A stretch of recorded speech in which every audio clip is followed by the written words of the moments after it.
DocSwiner is the business side. It's the entrepreneur. It's the working mom. You know, trying to figure out the whole work-life balance and trying to share those things with other working moms, other women. I usually come from both a medical and a personal standpoint or perspectives. I tend to be the pap queen in my office. Y'all know that's on track. So I do it a lot with a t-shirt. Speculative like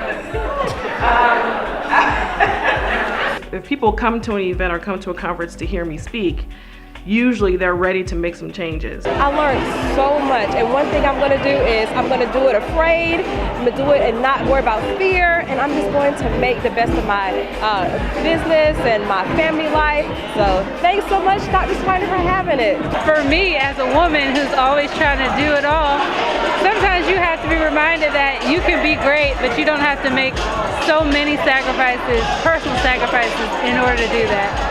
So, and of course, DocSwiner is an inspiration to me.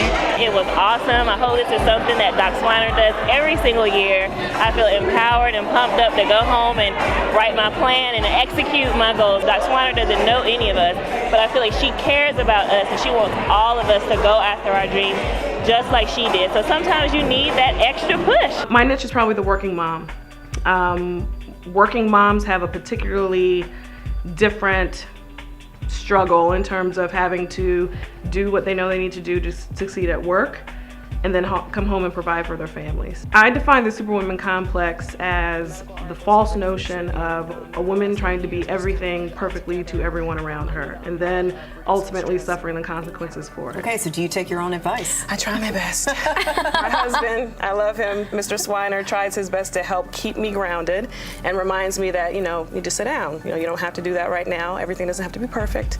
I live for massages. I try to exercise, so yeah, I try to follow my own advice as much as I can. I like to describe myself as a superwoman in rehab because yes, I strive to succeed in all that I'm doing, but I think the difference is I realize that I can't. There's not a day that goes by in practice where I haven't seen at least half of my schedule covered with women like me, whether it be single women, moms that stay at home, working moms, etc.